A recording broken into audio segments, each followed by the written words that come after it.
All right, welcome back. So today I want to talk to you about PTSD, and specifically PTSD from my experience of 40 years of narcissistic abuse. And the way I interpret PTSD and understand it is it's like flashbacks or memories of traumatic experiences you've had in the past. And I have certainly been experiencing a lot of PTSD over the years, and it comes up at different times in my life. And since I made the decision to be sober and not drink or smoke weed, I'm forced to feel and interpret every emotion that pops up within me. And it's been really interesting to, observe moments of PTSD and learn how to interpret those and learn how to overcome PTSD. Because it's one of those things that everything can be going great in your day or in your life or something, and then all of a sudden something will trigger you and you'll have this rush and this sensation of this feeling or this experience or something that you've had in your past, and it can completely consume you and overwhelm you and dominate the situation you're in or dominate like your life in general. And it sucks. But through really trying to just get the truth and the awareness and the understanding of why this is happening, I've really been able to overcome this problem. And I think you can too. So a lot of it for me was taking the role of what I call the silent observer. And that is, it's like you practicing observing your own life and your own emotions. And whether those emotions are happy or sad or whatever they are, it's being able to kind of to step outside of yourself and observe yourself. And then from that objective point of view, you're able to gain awareness and insight of what's happening. So I'll tell you about what triggers my PTSD. And so, like I said, I have PTSD from 40 years of narcissistic abuse from my mother, who's a raging demon narc. You know how they are. So, when you're sober, that's when it all kicks in, because any feeling and emotion, you can no longer run from it. And so I ran from all that for many, many years, and it wasn't until I decided to get sober that then all the PTSD started to kick in. So the very first time I noticed it, and it was when my wife and I were dating, and we had moved into this house together. And she was like, you know how women are with their homes. They set up their home and they're nesting, and it's all the honey-do list. Like, oh, honey, can you do that? Oh, honey, can you do this? And so on that list was installing this downspout on the gutter, which, I'm a carpenter. I've been doing all this stuff for years. So that's not hard. But she bought the stuff, she wants me to install the gutter, and she's telling me what to do. And in that moment, I'm like on the ladder and listening to her, and she's telling me how she wants it done, and I'm like, I can't handle it. Like, I'm losing my shit, and I'm super frustrated and end up being so frustrated. Like, I throw down the parts and pieces. I don't even want to deal with it. It's a pain in the ass. And the wonderful thing about my wife is she's a big part of this journey of me understanding all this narcissistic abuse and my PTSD from it, because she loves me and cares for me and is naturally a seer of these types of people and situations. So naturally, she lets me cool down, and we're both like, what the hell happened there? Why'd you get so bent out of shape about just some simple little thing of installing the gutter? And I realized that I experienced, because the feelings that I had in that moment were like debilitating. I couldn't execute what I wanted to do, which is simply hanging up the stupid gutter. Like, that's easy. But what we realized was, man, I was having a bout of PTSD. And what it was, and the way I understood it was, when you're a guy and you have a narc mom who's hammering you constantly, it's like demasculating. It's the narc mothers rob men of their masculinity. And that's been a huge issue for me my whole life, is like reinvigorating my masculinity. And what I realized about when my wife was, she was kind of like telling me what she wanted me to do. She was giving me orders. It was a flashback of how my mom would just tell me what to do and hammer me. And it bubbled up, and it was like, it made it so, yeah, I couldn't hang up the stupid gutter, and I couldn't communicate with her. It was a total PTSD moment. And so I realized that about myself, is that I don't like women telling me what to do. And it's specifically because I had a narc mom who completely attacked my masculinity. And so any situation where I'm doing something that's like, that men do, that women can't do, and if a woman is telling me, do it like this, I want it done like this, to me, I interpret that as a threat, and it triggers me to my abuse, the narcissistic abuse, and then it bubbles up as PTSD, and I lose it. And so, that was a huge understanding for me, because I want a healthy relationship with my wife, and I want her to be able to come to me and say, I need you to help me fix this thing, or fix the roof, or the sink broke, or whatever it may be. And I don't want to lose my mind every time she does that, because she communicates in a very specific way. She's like from New York, and East Coast people communicate very directly, and I'm from the West Coast, Oregon, and people generally from the West Coast kind of have a more roundabout way of communicating. They're not so direct, and sometimes the way my wife is very direct when she communicates, that I can perceive that as threatening. And that all relates back to demasculating experiences with the narcs. But, we were able to break this experience down, and now I have that understanding of my sensitivity to women telling me what to do. And now I've learned from that, and it helps me.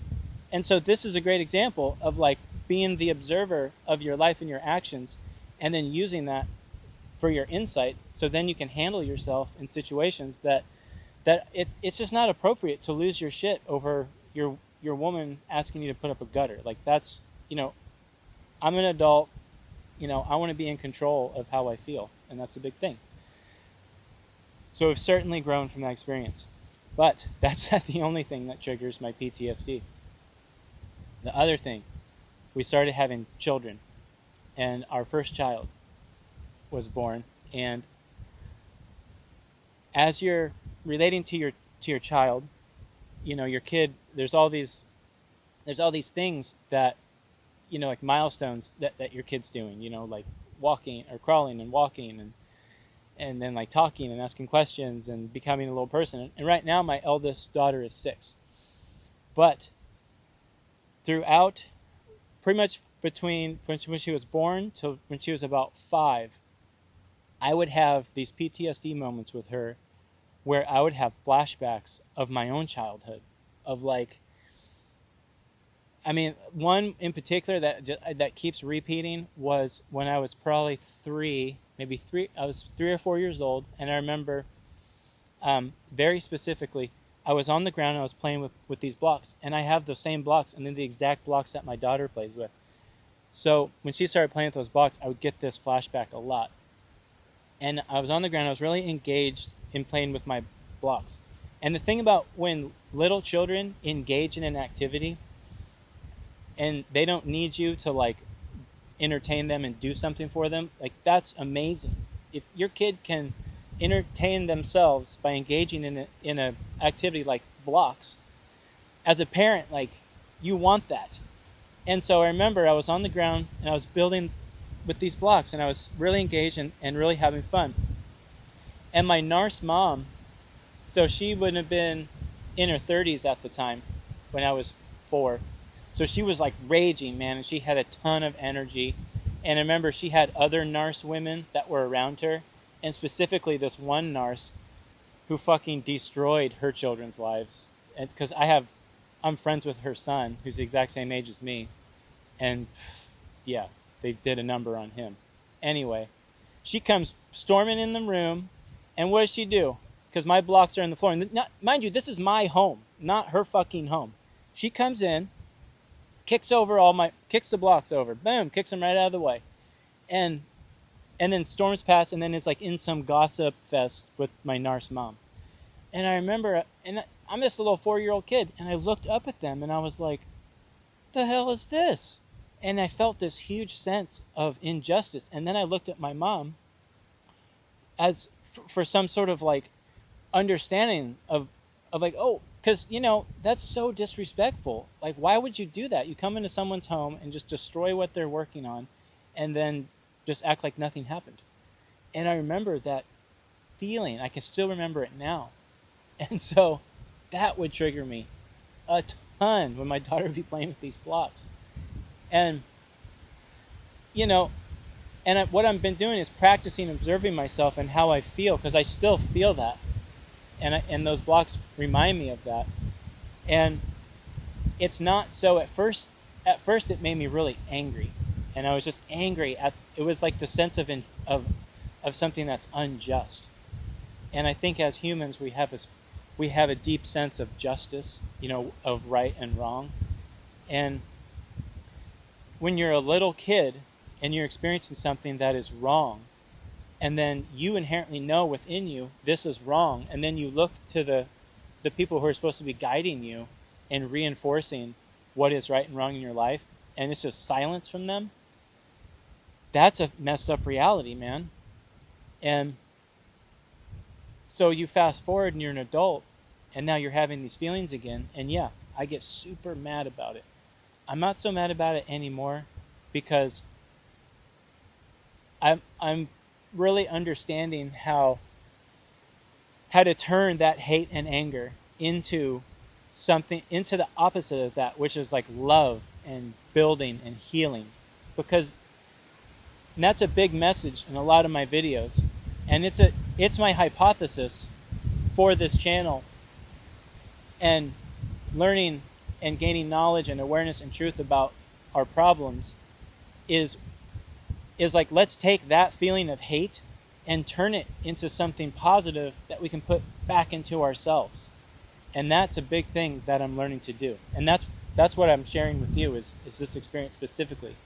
Because it'd be easy to just dwell on that feeling and then have that hate bubble up and then have that really, you know, rule my emotions.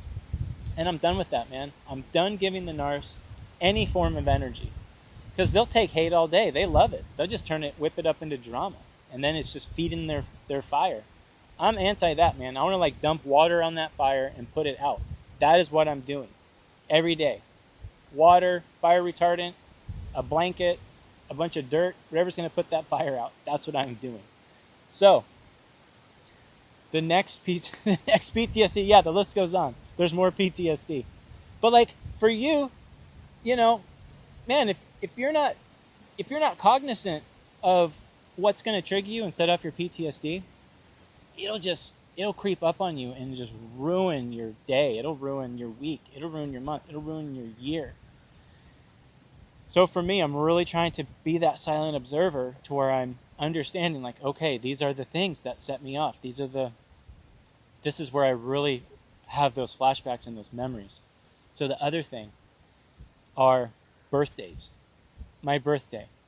It has been super challenging for me to be excited about my birthday, because for 40 years, you know, I guess less, because when you're a baby you don't really know, but ever since I could remember a birthday with the narcs, who of course is all over your birthday, they got to control it, and every single birthday it's the narcs announcing to the world of how I was not born Jasmine Marie, and how it's such an upset for her that you know, I'm born a boy, and that stupid story where, you know, she can't, you know, oh, he's born, and, you know, and he's got a penis, and, you know, that fucking story. She have to say it over and over and over again about how, you know, every birthday she'd rob my birthday and have to tell that stupid fucking story.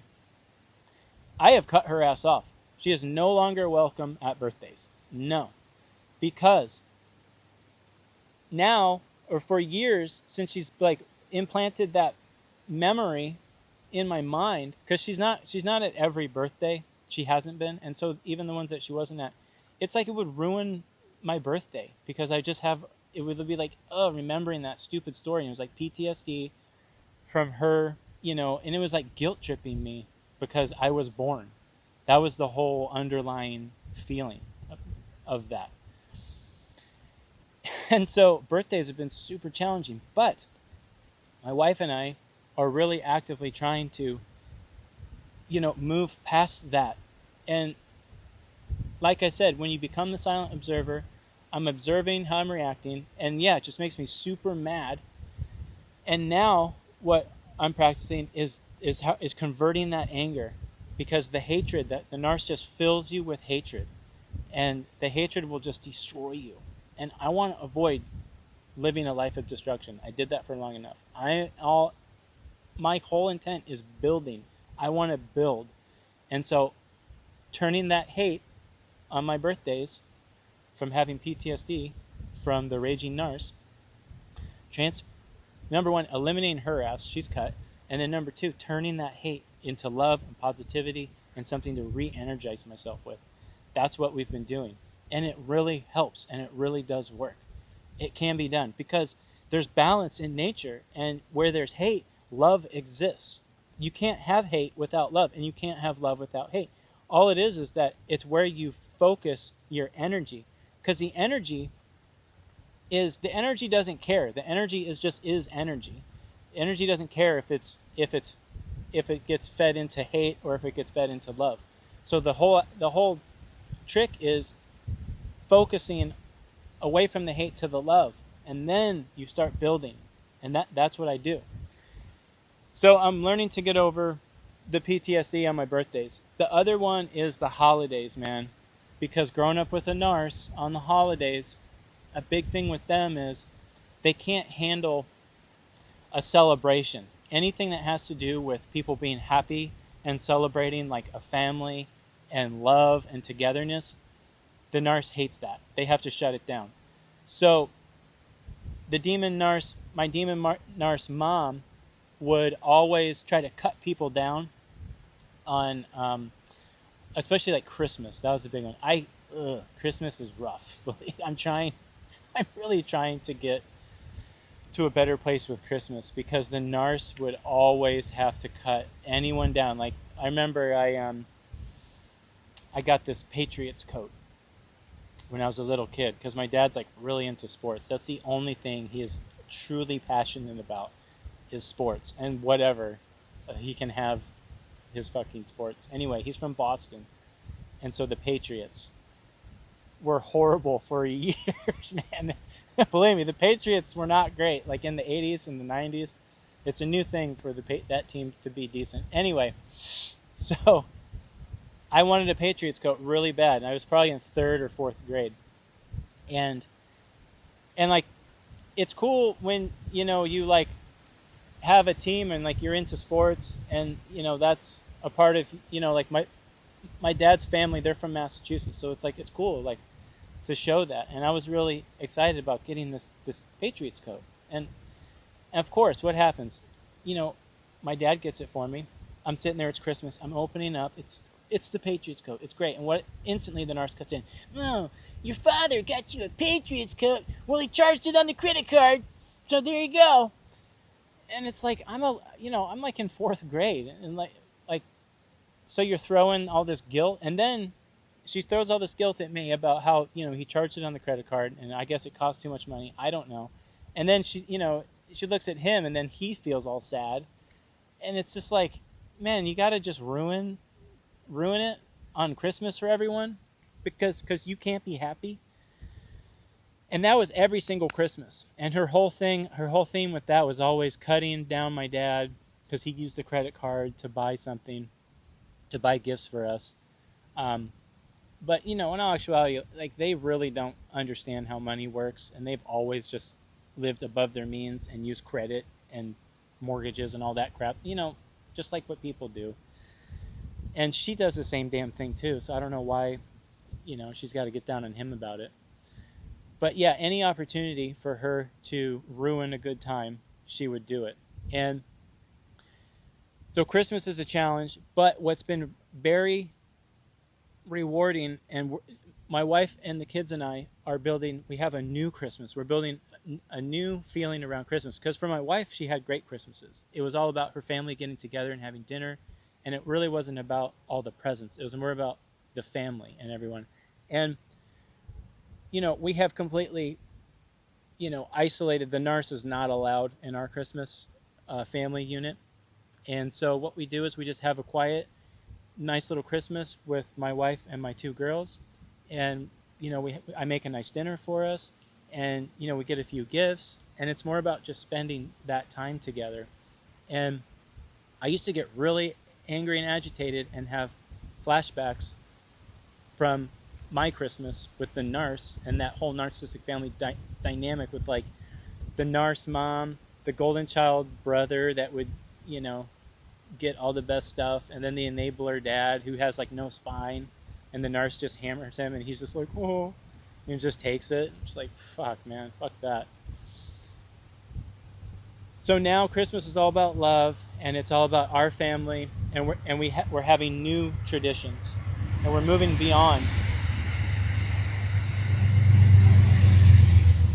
We're moving beyond all that hate and anger, and now, I have a little bit of it, but I can just let it go. And the same goes for all the holidays. It's like Christmas is the same, Thanksgiving is the same. That's pretty much it. My family, they only really do birthdays, Christmas, and Thanksgiving. Those are the only celebrations that we would do as a family. So those are the ones that I would get PTSD from. But yes, I have grown a lot since then, and it's been really helpful. Like I said, taking that role of the silent observer, and then just trying to really get the insight and the knowledge and the understanding of what's triggering me. So then I can, just understand it more, and then I can make a conscious decision to choose how it's going to affect me. And not to say, like, if you're getting mad and frustrated and you have anxiety or whatever, it's like, that's not a bad thing, because it's an opportunity to learn. You don't have to beat yourself up if you're constantly feeling anxious or sad, or if you are having negative feelings. It's okay, because the whole thing is, we just want to learn from what we're experiencing. That's what this is all about. And every day is opportunity for new experiences and learning new things. That's the key to this. And we just have to become, diligent in our observation and like how we're collecting all this information, because that's what it's all about. We need to get all the information of our inner workings and how we're reacting in different environments. And that's the key, because we're all different, and what's going to trigger me is different than what's going to trigger you.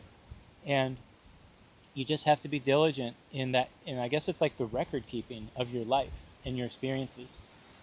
And it's okay to just have emotions, because on the flip side of any emotion is the opposite emotion, because it's a fact within nature there's complete balance. And to have anger, to have fear, have sadness, have anxiety, those can't exist without love and respect and empathy and all the good feelings. You just have to keep that in mind. And it's okay to have feelings and have emotions.